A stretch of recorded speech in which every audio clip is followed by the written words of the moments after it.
literally anyone can get into endurance sports. We can all do it. You just need to enjoy it. You got to want to be there and dive into it. Welcome to the Trail Chasers podcast.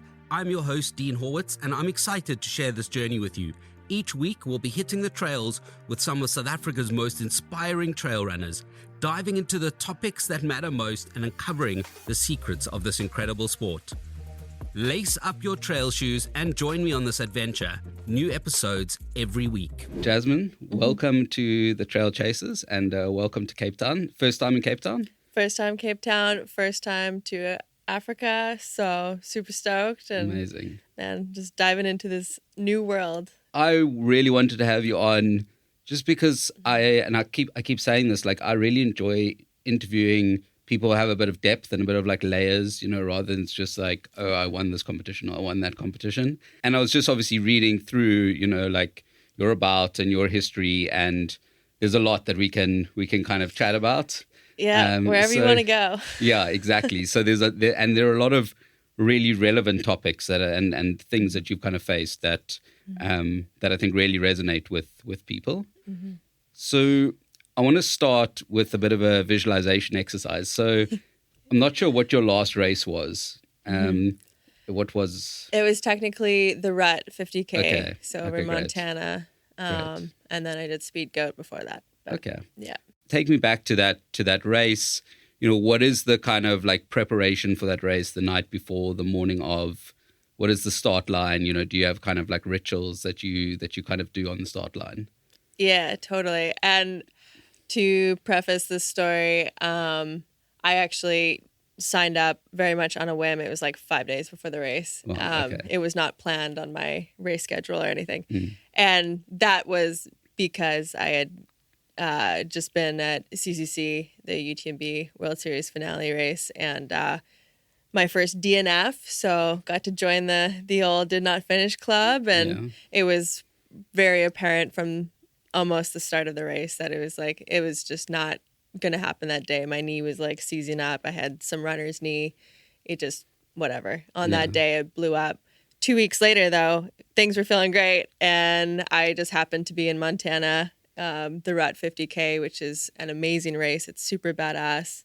A really cool technical mountain 50K. And my knee was feeling better, so I jumped on in, and it all worked out. So my pre-race, I do have like little routines here and there for sure. Everything like the week of, into taper every day. I take it day by day, really like listening to my body and, trying to get in some strides here and there, all those things, lots of sleep. It is very nice when I can come to a different country and get on the sleep schedule here. And, this race starts at 4 a.m. So I'm thinking about that in my head a little bit right now. I usually have like good old pasta dinner and keep it really simple, nice boring meals, and try to just chill out, do some foam rolling, maybe some visualization, and then just go distract myself and talk with friends and things like that. So just have like a little bit of that, like those pre-race butterflies, but not let it get to me too much that it can become like, keeping you up and not being able to sleep and stuff like that. So have a little bit here, but then a little bit just away from the race vibes and all those things. And on the start line, is it still nerves, or is it like you're confident in the zone? Yeah, it's kind of funny. Usually I go through like this full head mess around where it's like, oh shit, like here we are at this race, and you're looking at your competition and things like that, and you're starting to be like, oh, I should have done this, or I should have trained harder, and all those doubts kind of start to feed into the mind. But then I find once I'm physically at the start line and there's all that energy in the air that you can feel that is, it's just electric. Then it's just like, we're here to like celebrate running, and we're all doing this together. this is the big dance that we've all been preparing for. Yeah. So I really dig that. And at that point, I just turn on and feel like, all right, I'm ready. I'm here for it. And looking back, off the sort of top of your head, what were the kind of key moments in your journey? I suppose trail running, but I mean, we can go, further and deeper into some of the other sports that you've been involved in if you'd like. Mm-hmm. Yeah, I've definitely had like some rises and some falls. Everything from having my own dark horse moment. That was probably like the most pivotal moment for my career was lining up at Canyon's 100K in 2022 and having no idea what was about to happen that day. But just being an unsponsored athlete and just another average Joe lining up and then like being able to win and break a course record from Beth Pascal, who holds this course record. Well, I don't know. I guess there's some, the course has changed a fair bit over the years, but much respect. And just being completely astonished. And that's what I love about trail and ultra running is like literally anyone can get into endurance sports and we can all do it. You just need to enjoy it. You got to want to be there and dive into it. So it's cool when you see dark horse elements rising in this sport still to this day. And I mean, even for a race like this, you never know. Anyone who lines up, they have a shot at it. They have a shot at the podium, and for everyone, it's a good time. And then I've had some lows going through injuries, things like that, and just going through everything, like the grief of losing running in life, and but then coming back full circle, and right now having a healthy body and knock on wood, all those things. So you're fairly new to trail running. What was the kind of the spark for you that kind of lit that fire? I basically started my trail running journey technically in 2019, but then really dove into it during COVID in 2020. And before that, I was into rock climbing, alpine climbing, mountaineering, things like that. I think what drew me to it, I guess a few things. So I am like a sciencey person. My background, I was a biologist previous to this. And I think I just fell in love with the training and getting to understand physiology, anatomy, just running in general has a lot of science behind it, and you can really dive into that. And especially when you're getting into it, you can just see like the progress that you make. It's so tangible. It's like, whoa, I could not run up that hill like a month or two ago. And then you just like start to see these cool milestones that you just tick off the longer that you're in the sport. So that part. And then I think, I got into it during COVID, so there were no races. But that almost lended itself really well to just incubating this passion for adventure and getting out into the mountains and just seeing where your 2 feet can take you. And, you start to chew off like bigger distances and do more mountain peaks all in one run. And then it just sparks this curiosity for, oh, okay, if I can do that, then maybe I can, do something else that just kind of makes you a little scared, but definitely makes you excited. You mentioned the sort of rock climbing and that kind of that background. Obviously, that had a major impact on, so it's almost like one of those 10-year success story, overnight success story, 10-year in the making. Yeah.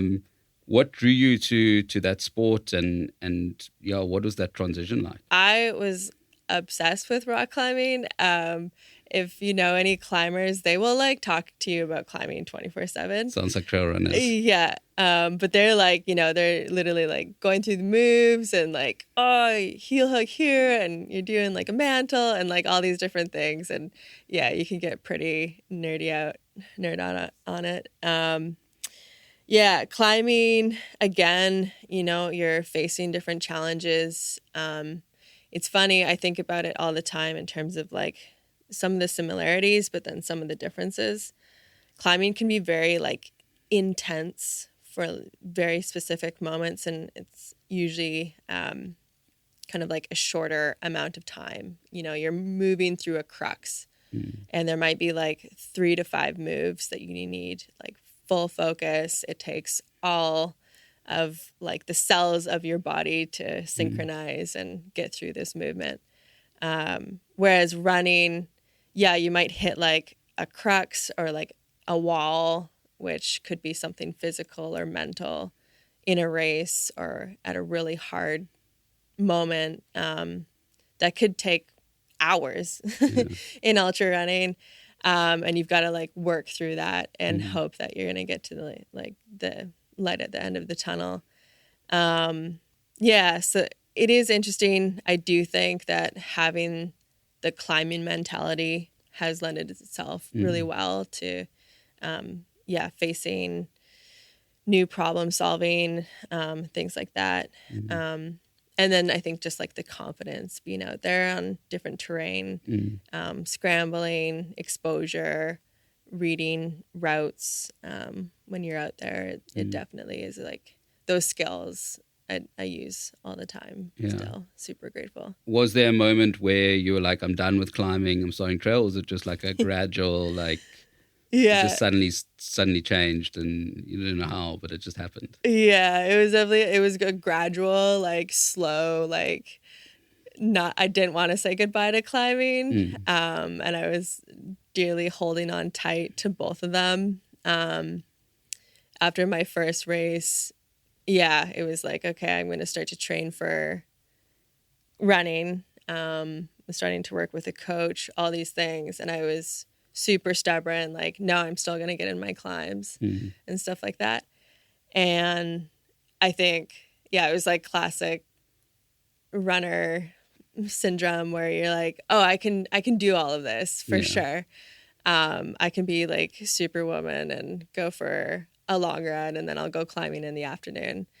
But it hit me pretty hard. I realized like, well, you're burning the candle at 2 different ends. Yeah. And like, even though they use for the most part, lots of different muscles, things like that, they do affect each other. And unless if you're like, not working a job or anything, maybe you could pull it off decently. But it's a lot on the body. And I think it was just like, all right, if I want to start to master running, I'm going to have to like say goodbye to climbing.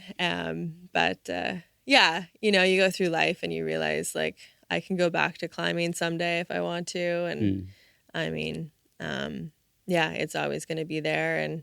And hopefully I can just keep those skills alive and still get out on some nice, gentle alpine routes, things like that. But it was gradual. And I think I just realized like, you can be a jack of all trades or master of one. Yeah. And sometimes that's just how it is. Yeah. And what is the ultimate pull for trail running over climbing? Yeah, that's a really good question. I think, I think it was just discovering this talent that I was very curious in seeing like where it could go. There was that. And then just the exploration side, whether you're traveling or in your own backyard, being able to cover large distances and those sorts of things. I do think I have that mindset that works well for endurance sports. And, there can be a monotony in it, but going for 4-hour runs or whatever, even cycling, and I've been getting into that a lot more lately. I do think certain people are kind of drawn to that. And it works for me. You grew up in British Columbia. And when I think of it, I think it's quite like a foresty green. Yeah. So I'm sure that had like a major influence. But yeah, what was that influence, growing up, on what you're doing today? Yeah. BC is very, lots of mountain ranges. I grew up in a small mountain ski town, and I think it just instilled in me this definitely a passion for the environment. And that's why I went the route of working as a biologist for so many years. But yeah, I mean, whether it was skiing, biking, getting out there, and definitely a sense for adventure. Yeah, where I grew up, there's a fair amount of trails, but there's actually not that many trails that go into like the alpine and things. So oftentimes you're finding your own routes. Usually it's like, whether it's bushwhacking, things like that. You can get very far out there. It can be super remote. It can be like 5 hours, away from a small community, things like that. So yeah, it definitely created this sense of, whether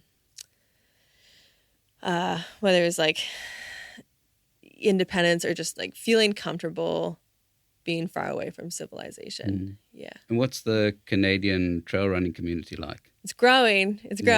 Yeah. I think even when I first got into this, like 4 or 5 years ago, it felt very, very small. I mean, the town I grew up in, there's like 4 or 5 of us runners that were doing some wild things. But now my hometown, Nelson, British Columbia, it's got like a budding, blossoming trail running scene. And now they have like a backyard ultra that's coming up. And I think they had 50 people doing this, like a backyard ultra. That's like a lot of people going out and seeing how far they can run. Yeah, so it's just astounding to see how much the trail running community, like all over the world, but when it's in your own backyard, it's like, whoa, this is cool. How does it feel to kind of be like the face of this kind of like movement that's kind of growing, in Canada? Yeah, one of them. One of them, yeah. Yeah. No, it's pretty wild for sure. It's crazy, and definitely in a short amount of time, and I'm still learning a lot of the people who have paved the way, and So no, it's an honor, and definitely want to rep the old maple leaf here and there for sure. You're a biologist by profession. Was that always a passion? When do you when was the first time that kind of was like, oh, this is what I want to do for a career?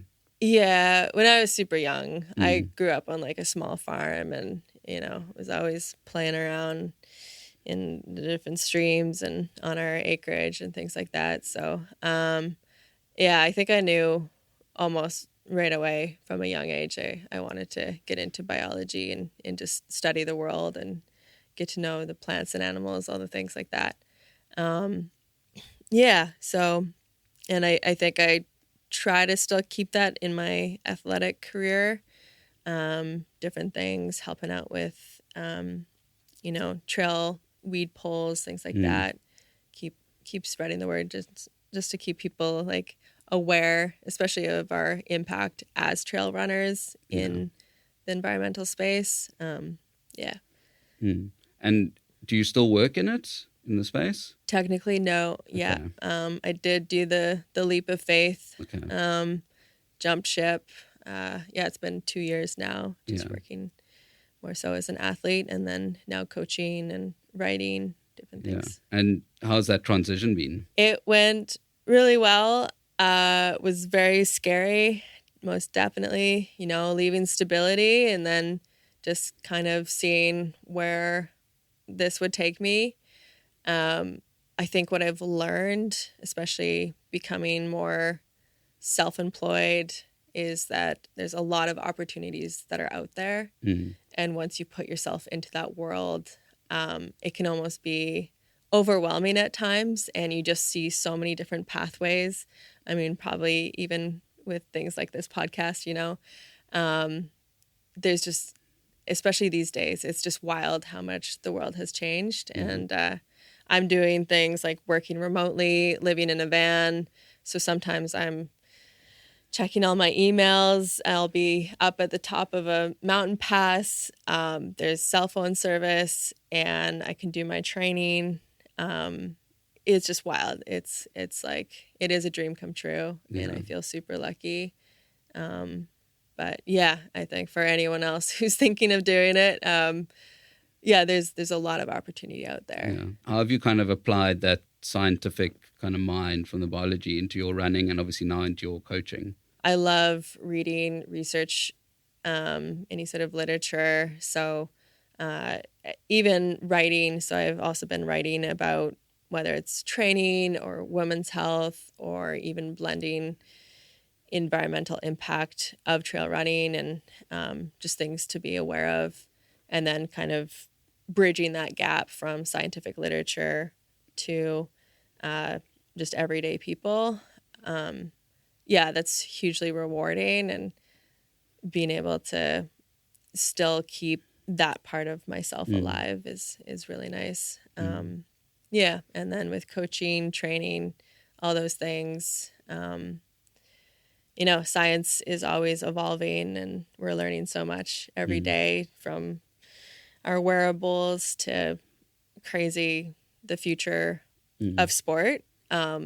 Is a little bit scary, but I mean, it's exciting. There's a lot of things that are coming down the pipe, and it feels like quite the time to be alive. Yeah, there seems to be a bit of a split in trail running, I guess, at the moment, in terms of science versus feel. And how do you kind of balance that?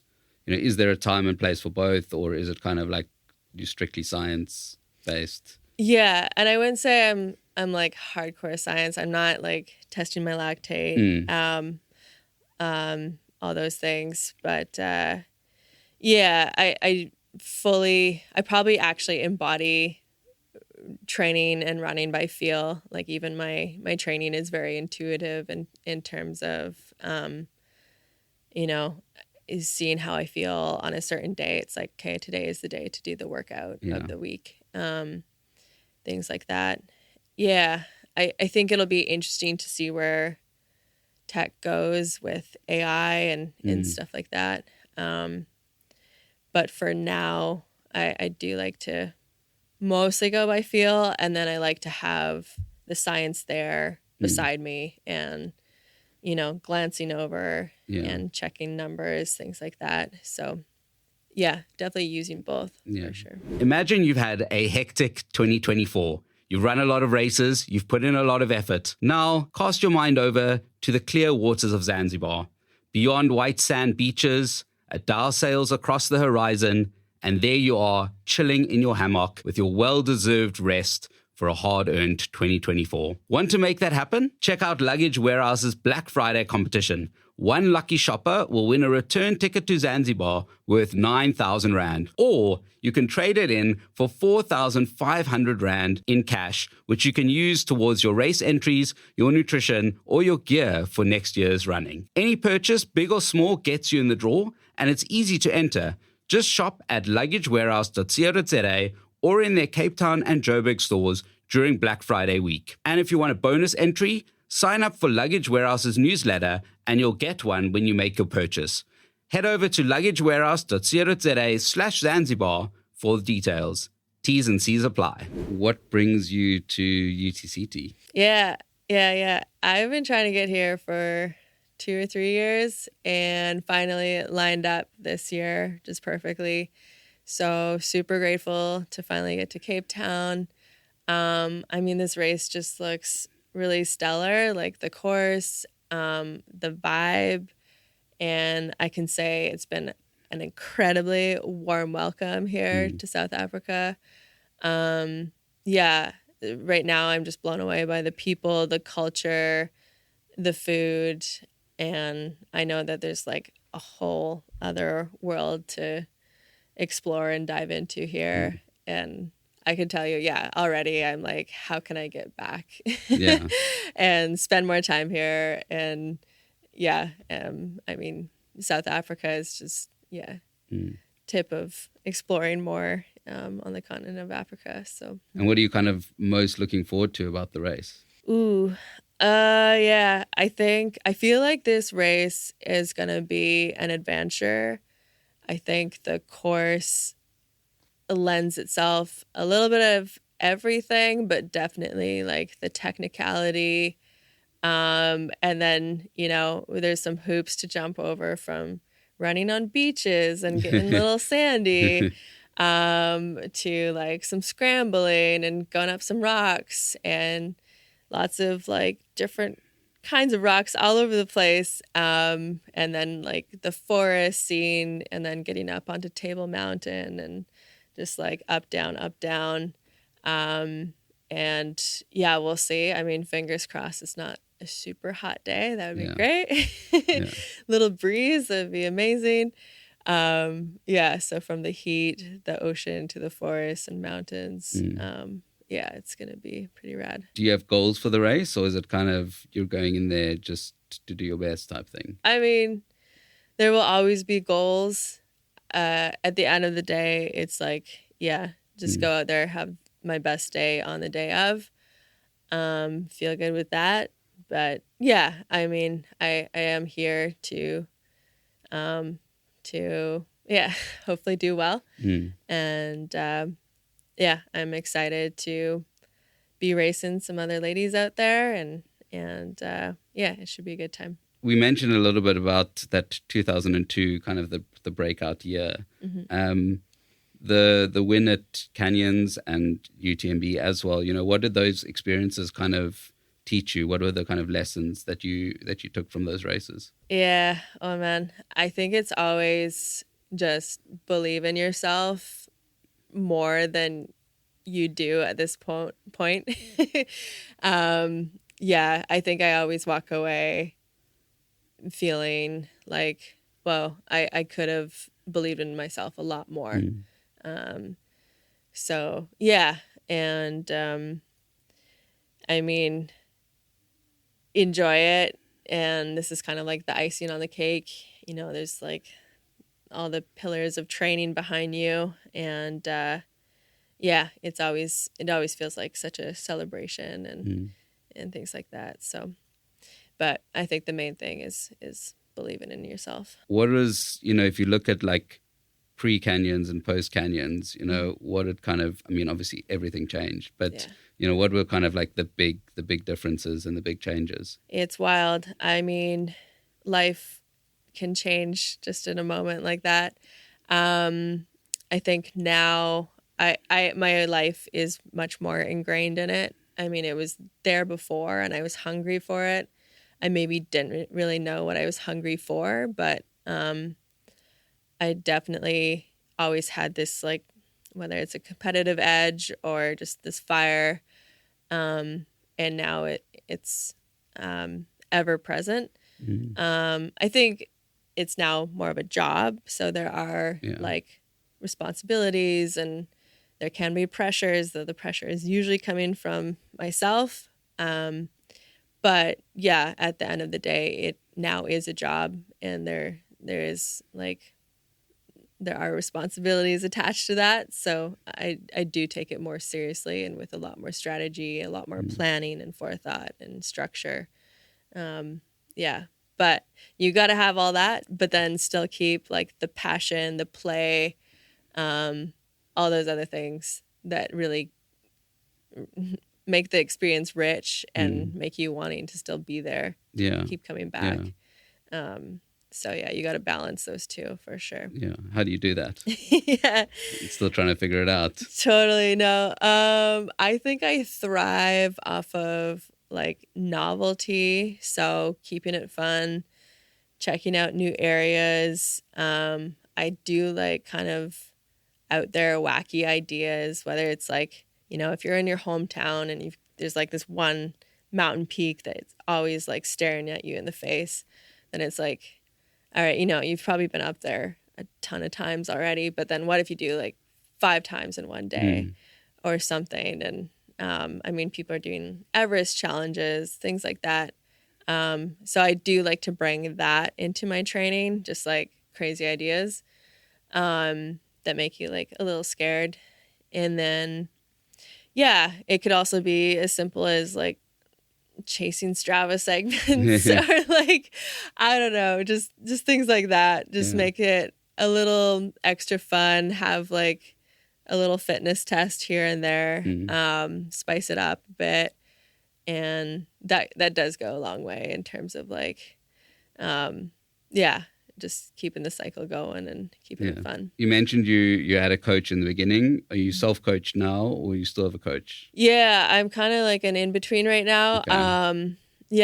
I mean, I have hopped around with different coaches. My teammate, Michelino Sinceri, who will also be racing here, has been coaching me. I would say I was coaching a little bit more towards Cape Town. 100Ks, I would say, are a bit more my bread and butter. So I just wanted to make sure I was hitting a few key things. But absolutely, having a coach, and I now call us more like accountability buddies, keeping each other in check, things like that. And that way it's just, I can throw some ideas and we can talk about it. Usually it's like pulling the reins back a little bit, staying smart and training smart. I think those are some of the things, like, you know, I've had injuries, things like that. And I think just having someone that you can check in with goes a long way. And how has your kind of training and your coaching evolved over the last like 5 years? Would you, if you reflect back on it? My training for sure is more structured. I do still like to have like, you know, big mountain days where I'm getting a lot of vertical on my legs. That has just worked well for me and it keeps me healthy. I do have to be careful, you know, things with speed work, flat running, pavement pounding, things like that. I am a bit more injury prone if I go into those, so I just gotta load carefully for sure. Overall the training, I think it's just gotten more with more purpose and intention behind every run. And try not to have like, whether it's too many junk miles or, training sessions, even at the gym, going there with like purpose for sure. Time is value. Yeah. And then coaching. Yeah, I do bring my kind of essence towards running into my coaching. So I want the athletes that I work with to feel like they've got purpose. They're going towards something, on their journey towards that like pinnacle thing that they're training for. They're going to have like stepping stones, and those stepping stones will keep it interesting along the way. Their passion is being bolstered by that process. And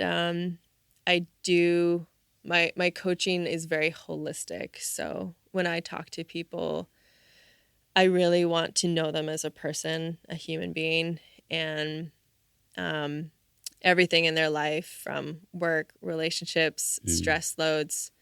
Not that I'm like going deep into that, but definitely taking that into consideration for their training. And then we go into strength training, prehab, mobility, breathing exercises, visualization.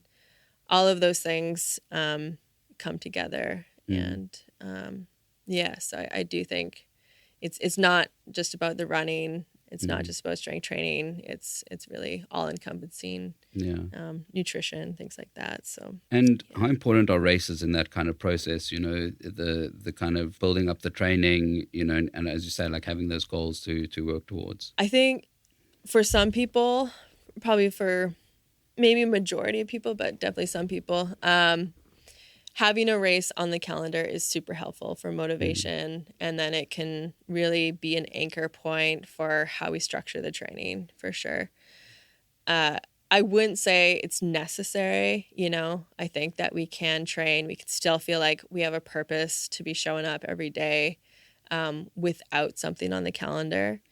I think it just needs a little bit of creativity, and whether it's like, you know, someone wants to run up Table Mountain and do the 12 Apostles and feel healthy at the end of that. Yeah, we can build towards that and keep it exciting. But absolutely having a race on the calendar, and usually when people walk away from a race experience, they're like, that was amazing. Yeah. Like there was so much excitement, and when, it is pretty cool when you see people go through like the full process. Yeah. Should we talk about the elephant in the room, the big word, injuries? Yeah. Yeah, good old injuries. You've had a lot. I have, yeah. In such a short space. Yeah. You know, I think even when I was introduced to trail and ultra running, I had a friend, a buddy who was like, you know, most of the female athletes get into this sport and they light up and then they burn out. And it pissed me off a little bit. Yeah. I was like, I don't want to be that, and I'm not going to be. And then, it kind of happened to me. I mean, I'm thankful that I'm here today and I'm feeling healthy. But yeah, you know, I think there is a lot under the surface that for someone getting into the sport may not realize. And I think, you know, I fell into a lot of those traps of overtraining, burnout, underfueling, and got myself into some health trouble.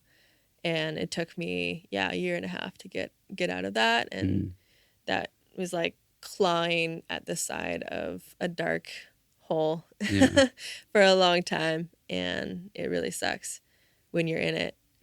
It can be super confusing. You can feel really isolated, especially when you throw everything in your life at it. Yeah. And it's kind of like this wall is put up and you're just watching it as a spectator, and time is just flying by. But yeah, there are those silver linings, and I've learned a lot from it. Everything from preventing relative energy deficiency in sport for other people, and myself having gone through it. Basically chronic low energy availability and not realizing I was underfueling, and that just led to like a whole cornucopia of injuries and hormone issues, and it can take a long time for your body to feel like safe again. And get yourself out of that. And then I realized, like, hey, you can still show up to a race even if you can't participate directly. You can volunteer, you can crew, you can cheer your friends on, and it's like a really good time. And sometimes it's almost like, oh, I'm almost glad I'm not racing. Like I get to witness this, and it's just, it's super fun.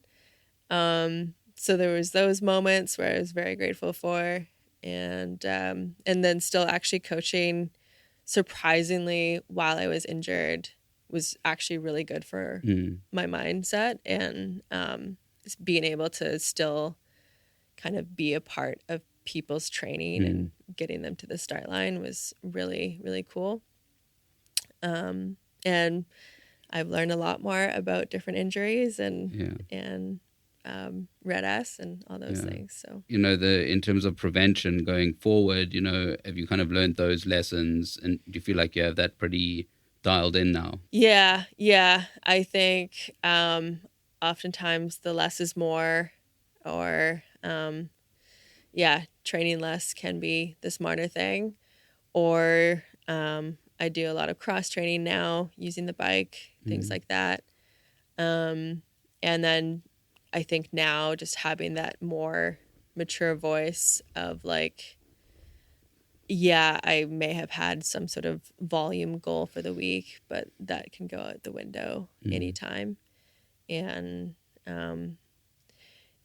I think less is more is the main thing for training. And then fueling, huge. I think just your recovery starts before the training session. So everything like, lots of carbohydrates, never ever skipping breakfast, eating first thing in the day, and then protecting all of my training sessions. And nutrition should be periodized with your training. All those great things. Yeah. Simple, but really good. And how does a typical training week kind of look? Is it, again, race specific? Do you have an off season? How does that all kind of come together? Yeah. Definitely training can be race specific. So in the lead up, basically after my last race, the Rut in September, knew I was going to be doing this. And I think it was like just kind of switching, doing some base mileage, starting to do some speed work, and then working on lots of volume to get myself ready for 100K again. I guess my training week, I do max 2 workouts a week, and usually I'll have one midweek and then typically a long run with some intensity in it.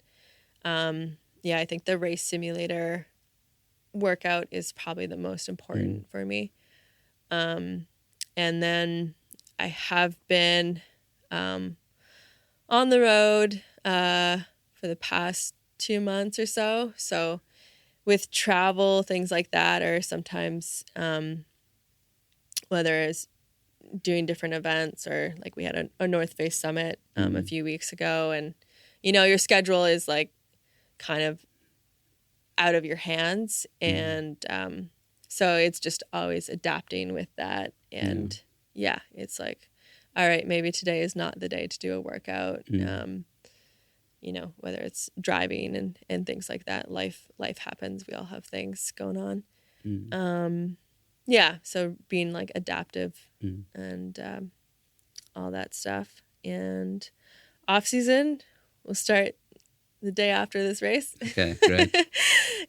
So much looking forward to that, and just having some beach time, more of a true vacay. And then once I get back to North America, I'll be skiing, strapping some skis on, and amazing. Go chase some snow. So. Yeah. How important is that, I guess mentally as well as kind of like physically? Oh, yeah, it's huge. Yeah, most definitely. I think just give your body a break from the running, the pounding.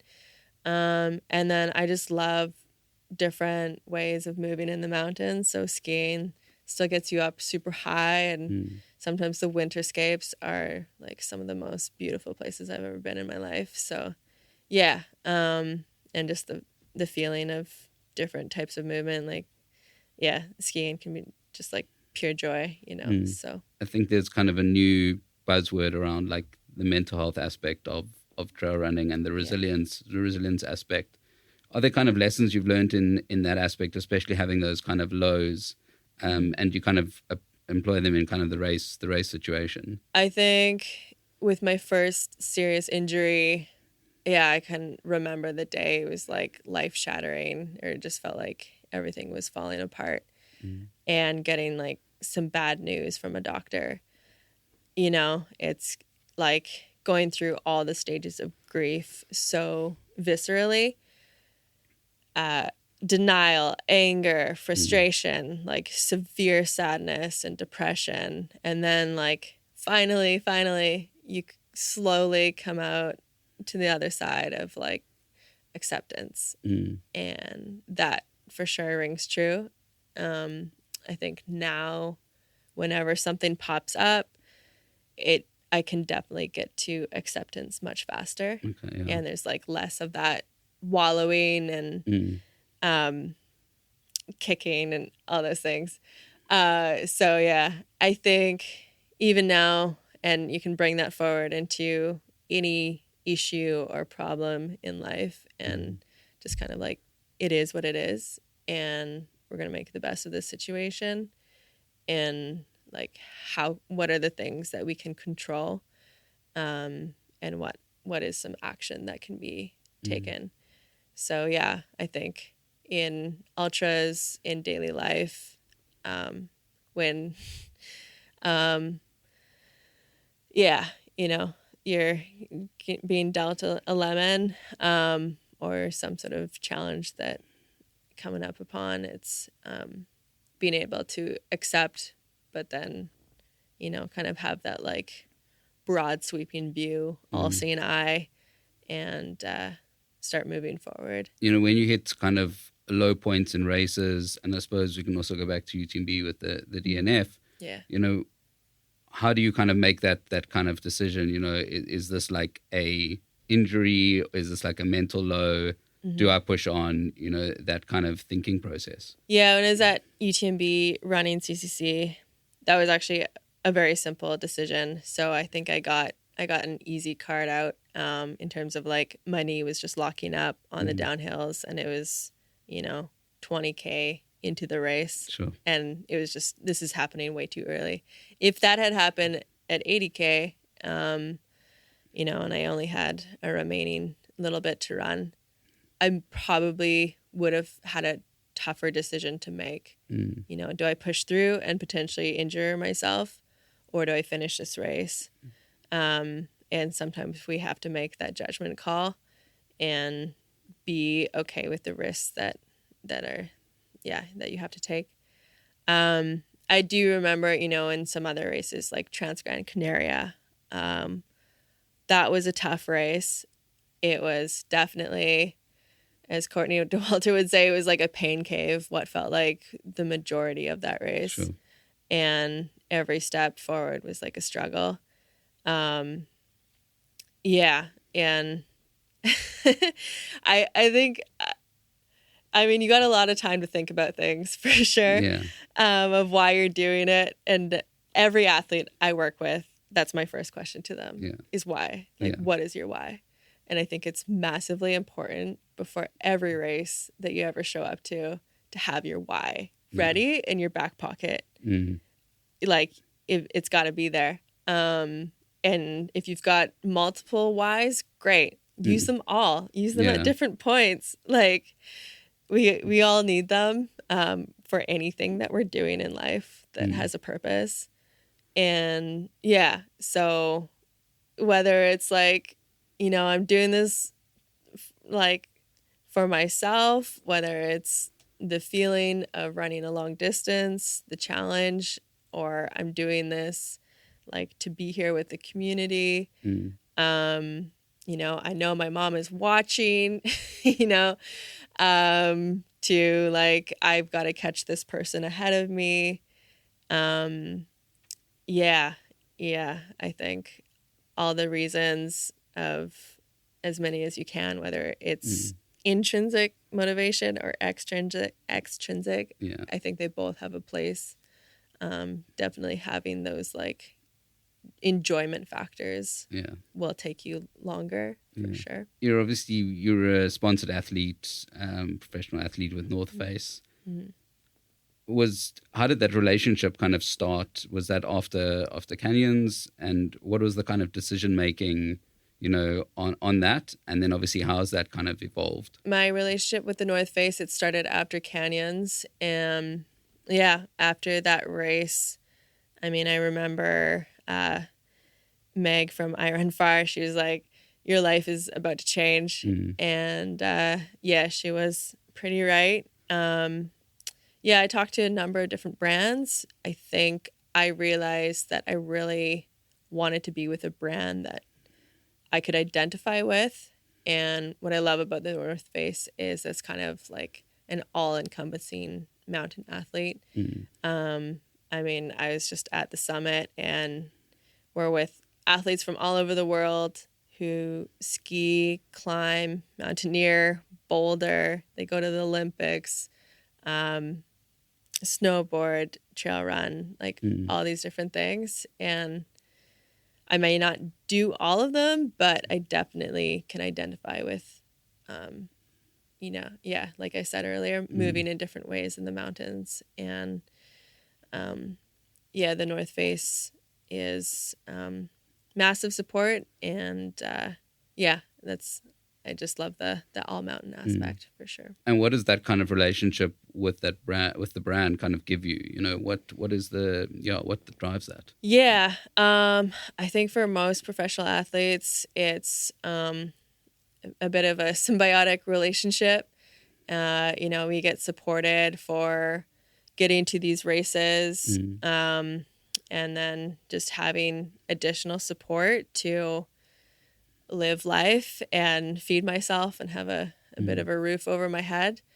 I wouldn't say we're making tons of money out there as professional athletes. The trail running world still has a ways to grow. And it's moving in that right direction for sure. So it is a massive, I'm super grateful for it. And what role does your teammates, play in that world? Man, I mean, yeah, they're like family, super fun.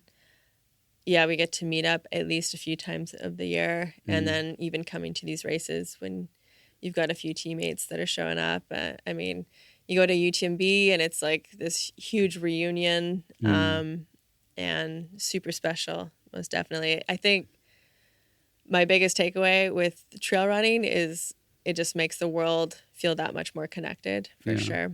The teammates are huge. And what I love about the North Face team is just a bunch of very authentic people, lots of variety, and we're all doing kind of different things, but there's really good overlap and just really real. You've mentioned, and I know you've written about it and spoken about the role of women in trail running. It's definitely booming alongside the boom of trail running. What do you kind of attribute that to? And what do you kind of see for the future of women in trail running?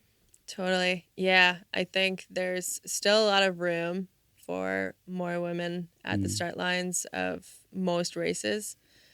And yeah, I think we can all be amazing role models. And, when I was young, if I had known that there was trail and ultra running out there, I definitely would have gravitated to it like a lot earlier. I think there's room for more competition on the female side, definitely. And I think, it is exciting to see that shifting more and more, but definitely in the ultra space, it'll be cool to watch for the next 10 years as like the times get closer and we keep breaking records. Definitely here for it. I do think race coverage, it's getting there. Still though, I've been watching a lot of live streams and sometimes it still is like we're just not quite getting the women behind the camera or talked about as much. So it's kind of like we know the men's stories a lot more, so it can make it more interesting. And like, I get caught up in it too. But we need to start to learn the women's stories, and then that just becomes more interesting in itself. So I'm definitely here for that. You also kind of mentioned briefly about the environment. What role do you think kind of we have to play in that? And, do you think that there is enough being done in that sort of space? Definitely not enough being done. Yeah, I think step one is like awareness, education, becoming aware of our footprint, being left behind when we run trails. It can be like little things from when we come to these races, especially international ones. Everything from making sure our shoes are clean, we don't have any seeds on us. International travel often brings along, whether it's different species seeds that we're carrying around with us. So what races could be doing is just whether it's like an educational pamphlet and like asking people to clean any mud, dirt, seeds off of their clothing and shoes.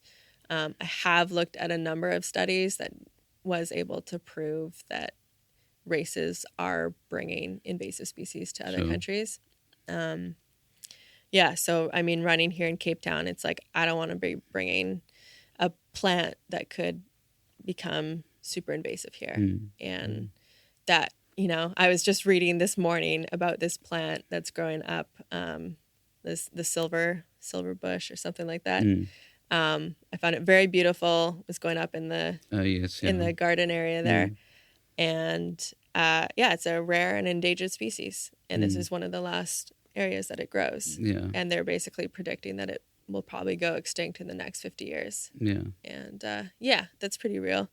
It's probably got a bunch of different things at play, whether it's climate change, urbanization. But when I see plants here that are growing from North America, immediately I'm like, that's an invasive plant. Yeah. And I do see that wherever I go, for sure. So that's like one very tangible thing that all races and runners can be doing basically on a daily basis. That's very interesting. And if someone's looking to get into trail running, what is the kind of secret sauce, the golden nugget that you kind of give them? Oh, I think it's just find your spark. What gets you excited? What gets you curious?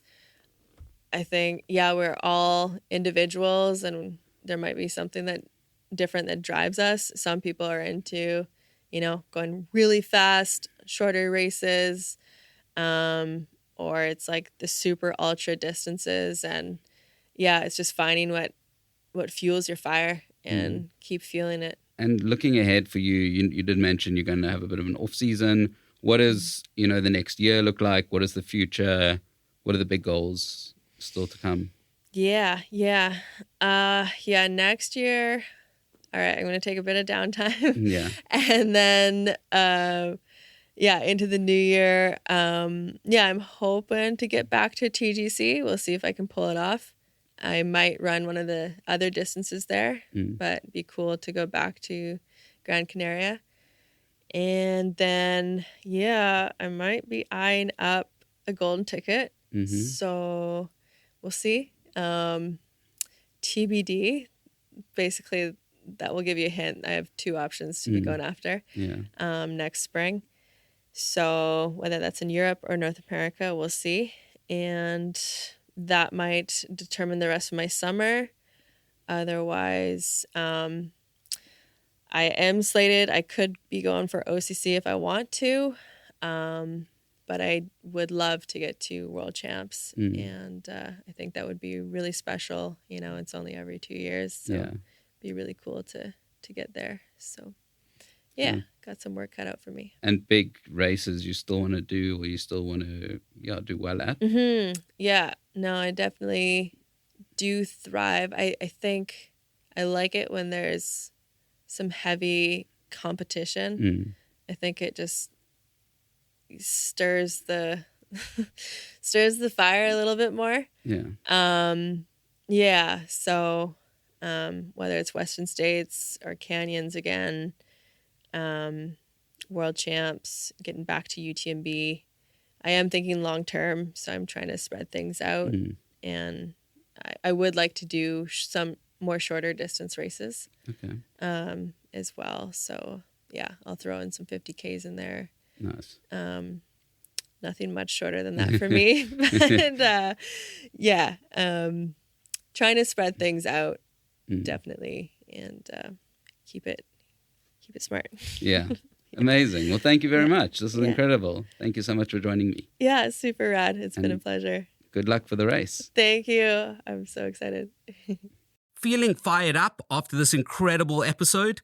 Dive deeper into the world of trail running by exploring our other episodes, available wherever you get your podcasts. We're eagerly awaiting your feedback as well, so connect with us on Instagram @TrailChasersPod. Don't hold back. Like, comment, message, and share your thoughts. Until next week, keep chasing those trails.